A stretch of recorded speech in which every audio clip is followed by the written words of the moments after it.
My name is Tim Wilson. I'm a Vice President at Charles River Associates, and we're economists. We're an economic consultancy, but we specialise in the life sciences and the health arena.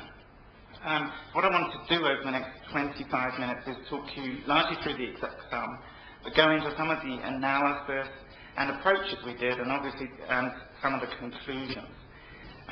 I'm clearly one of the authors of this report. Lewis Sorry and Jim Attridge are co-authors of this report and in the audience today. So if there are questions that... Oh, I didn't touch anything. If there are questions that you don't get addressed during the discussion, feel free to come up to any of us afterwards and ask us questions. Or once you've had the chance to go through the report, we're happy to take questions that occur to you at a later date. That was a bit of a surprise. So first of all, IFPMA asked us in the spring to do a report that looks at the evidence, and I suppose evidence is very important from our perspective, on the improvement in access to antiretrovirals over the last 10 years, so since Doha. And really ask the second question, which is, given all the different policy instruments, given all the activity that we've seen over the last 10 years, what has been the most important contributory factors? Which of these things have actually led to us improving access?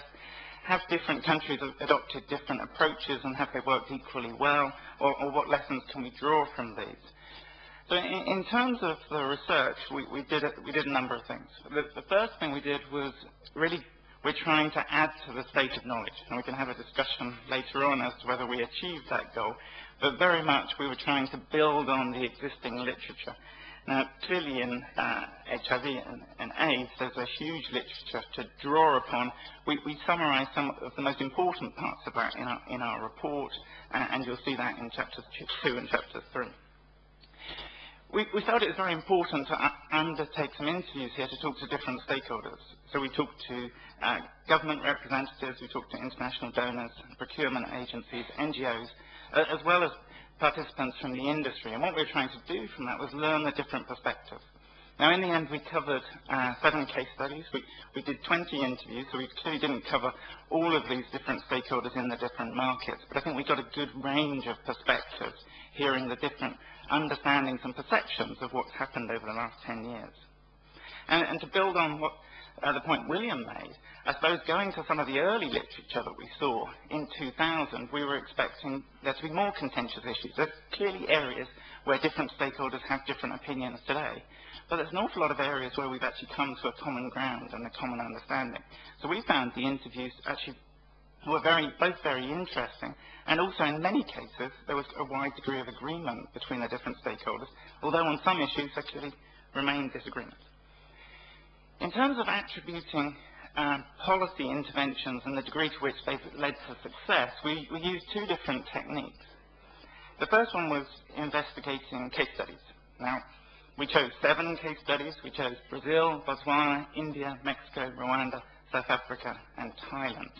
We spent a lot of time worrying about whether these were the best case studies, and we kind of came to the conclusion, and again it's something to discuss, is that whichever set of case studies you choose, it will be partial. These ones were chosen on the basis that they've all seen relative success. We were trying to understand the factors that fed into success in raising access to ours. So we chose countries which had all seen relative success.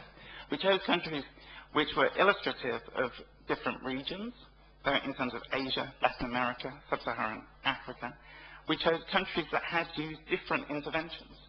So countries that had started earlier and later, countries that had used a different balance between domestic and international funding, countries that had used compulsory licenses and those that didn't. So the point of the case studies was to learn about the factors, to inform the statistical analysis that we did later on, which involved many more countries, between up to 70 countries, and clearly had a full set of countries which had been successful and those countries that have been less successful.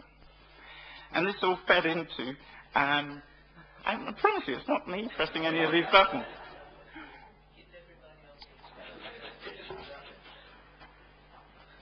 This fed into the report that's on your chair. Please, we would love you to take away the report and spend some time reading the report. And as I say, and as Andrew said in his opening comments, We welcome all questions and all challenges today. We also welcome them once you've had a chance to beat your way through it. We know it's a long report, but that's because it's quite a complicated subject. So the first question to address is access to what? And I suppose looking at this from the perspective of lots of other therapy areas, and we work across lots of other therapy areas other than HIV, this is an admirable set of innovation that we've had over the last 20 years. Many other therapy areas would love to have had this much innovation. And we've seen both a constant stream of new products coming through. We've also seen products coming through with different attributes: increased tolerability, reduced side effects, simplified dosages, and we know the importance of this given how many pills were being taken at the early part of the history of HIV. Secondly, this is a disease area where we're worried about resistance. This provides a greater number of options for when resistance to first-line therapy develops. So you can see on the right-hand side how from 1987 we've had a range of products coming through, very significant innovation in the mid-90s with protease inhibitors and RTIs. You can also see from the WHO recommended combination that's changing 3 times since 2002 that this has been both a fluid and a real innovative area. So access to new medicines has obviously been a significant part of this. In terms of the degree to which access has been succeeded, well, clearly this is drawing on WHO data that I'm sure many of you are aware of, but there's been significant progress going back to the early part of the decade. 10 times increase in the patients from less than 500,000 up to over 5 million. The greatest increase is where we've got the largest problem. So we've seen coverage rates increase most significantly in sub-Saharan Africa. We've seen them go up in Asia, to a less degree in Latin America, but it started with much higher coverage rates at the beginning. Now, this is all using the 2006 definition. All of our analysis was done on that basis. We thought that was a reasonable starting point because this is a historical review. So the 2006 definition is the definition that was in place for the majority of the period. If you were to do the analysis using the 2010 definition, clearly coverage rates would be lower. But the same story emerges. Significant progress, but still a lot more to do. So coverage rates have gone up from less than 10% to 60% in sub-Saharan Africa, but there is still a large unserved population, whether we look at this using the 2006 definition or the 2010 definition. So significant progress, but still some way to go. One of the things we were quite keen on saying is, well, we're looking at access here. Access has a number of different dimensions. Clearly, the proportion of eligible patients that have access to antiretrovirals is an important dimension. This is also, as a measure of coverage, the most well-defined. We have the data for the greatest number of countries on a comparable basis. But it's not the only measure of access that's important. We do need to think about when patients are getting access, when they're being initiated on treatment. Are they getting access but too late in terms of the development of the disease? Different patients have different circumstances and need a different combination of antiretrovirals, as we all know. Well, that's not necessarily captured in the coverage rates. And even if you've got patients on antiretrovirals, are they actually staying the course? Do we actually have adherence, making sure that the medicines actually work as they're intended to do?